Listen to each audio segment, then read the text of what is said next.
So guys, ito na yung Nissan Patrol na hila-hila nakaraan, no? So binaklas na natin yung transmission. Ayan, grabe oh.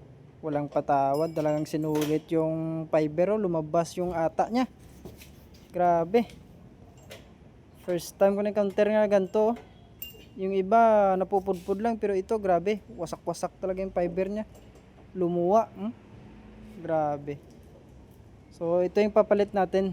Ayan, bagong pressure plate, bagong clutch lining, pati yung release bearing, bago yan. So yan yung papalit natin. So abangan nyo mamaya kung mapatakbo ba natin ng ayos to o mapasatisfied ba natin yung customer dito. Okay. A few moments later. So ito na guys, binababa na ngayon sa lifter natin. So i-release na rin natin to ngayong araw na ito para magamit na ng customer pang ano naman pangharabasa naman sa daan ba. Okay, so abangan nyo yung road test namin. Go now! So, dead drive niya. Although na road test ko naman to, pero dead drive niya. Nagro-road test talaga ako dito na pinapadrive ko sa customer para nang sa ganon iwasan natin yung complaint na kumbaga meron kasing minsan na hindi sila komportable. Yun. So, kailangan road test natin na sila yung magdadrive para nang sa ganon ay makuha natin yung timpla ng gusto nila.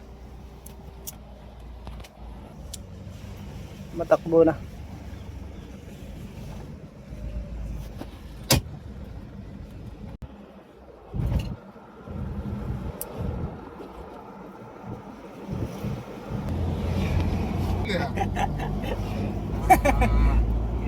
The road now is no good, yeah.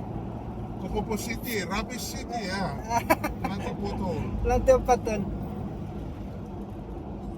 Dito hindi na ako nakatiis, tinanong ko na siya kung okay na ba talaga. Subukan mo sumagot ng hindi okay at sikuhin talaga kita dyan. Right now. Yeah, that, yeah, Right now. yeah. The Talk Road. I'll bring it again later, then, For Talk Road and Banat Road Bush. okay, You come back again na. yeah. Okay. I'll bring it again later. But now they really need it. Granted, they really need vehicle. Vehicle for service. Yep.